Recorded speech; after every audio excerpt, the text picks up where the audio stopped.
shouldn't do. We recognize this in everyday life.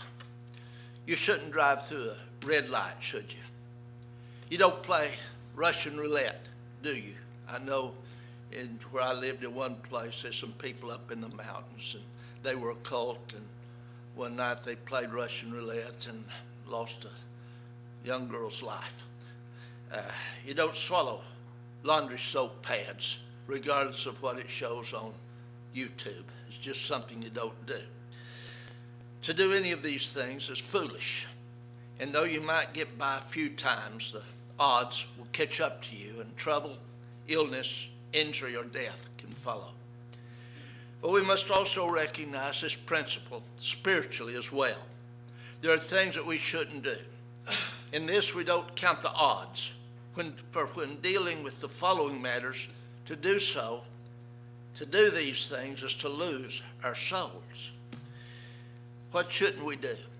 Well, the first thing, and the greater part of this first part of the lesson, is that we should not deny God. We think about our God, we say, well, who is God? A lot of people ask that, especially in the world. Who is God? Well, he is God Almighty. He is the great I am. And as such, he's worthy of our adoration as well as our worship. In Psalms 29, verses 1 through 11, we read, "Give unto the Lord, O ye mighty. Give unto the Lord glory and strength. Give unto the Lord the glory due unto his name. Worship the Lord in beauty of holiness. The voice of the Lord is upon the waters. The God of glory thundereth. The Lord is upon many waters. The voice of the Lord is powerful. The voice of the Lord is full of majesty. The voice of the Lord breaketh the cedars. Yea, the Lord breaketh the cedars of Lebanon. He maketh them also to skip like a calf. Lebanon and unicorn. The voice of the Lord divideth the flames of fire. The voice of the Lord shaketh the wilderness. The Lord shaketh the wilderness of Kadesh. The voice of the Lord maketh the hinds to calve, and discovereth the forest. And in his temple he doth every one speak of his glory. The Lord sitteth upon the flood. Yea, the Lord sitteth King forever. The Lord will give strength unto his people. The Lord will bless his people with peace." Psalms 99, verses 1 through 9. "The Lord reigneth.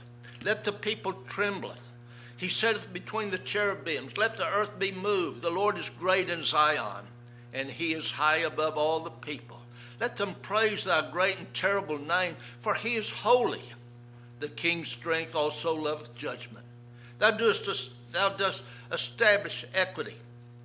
Thou executest judgment and righteousness in Jacob. Exalt ye the Lord our God, and worship at his footstool, for he is holy.